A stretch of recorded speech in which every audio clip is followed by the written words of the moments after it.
My name is Andrew Green. I'm a consultant geneticist.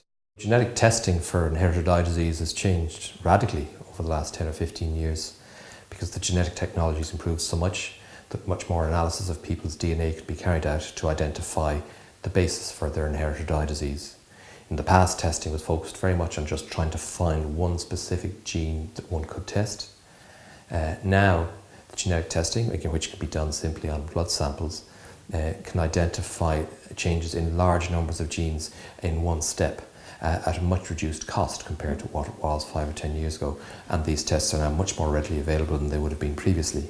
So for people in the past who maybe had an inherited disorder like retinitis pigmentosa, for which there are many genes which can cause it, there was no specific explanation, but now for many of those families specific genetic databases can be identified. And these tests are called next-gen sequencing or also gene panel testing. The two terms are very similar.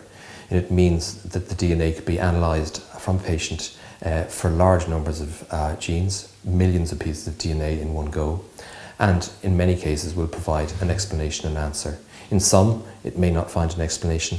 In others, you may find a change in your DNA, a variation, which is not necessarily of any significance. And that happens in about 5 or 10% of people who have that form of testing.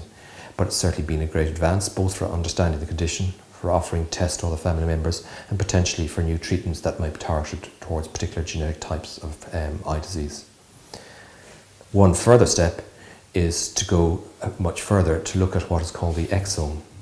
Now, we have about 3 billion pieces of DNA in every cell in our body which contains our genetic code. But in fact, of that 3 billion bits of DNA, probably 5 or 10% at most is actually coding information, the computer-like program that would program how our bodies develop. And that coding part is called the exome. And we have about 20,000 genes in that exome which can be analysed.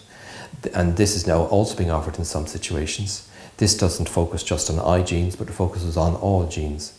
It may be of help in some situations to understand how some people have inherited eye disease, but there is a drawback in that it can start looking at many other genes that are not related to eye disease, which can actually throw up genetic findings that we're not sure how to interpret, or start raising issues about genes for conditions other than eye disease.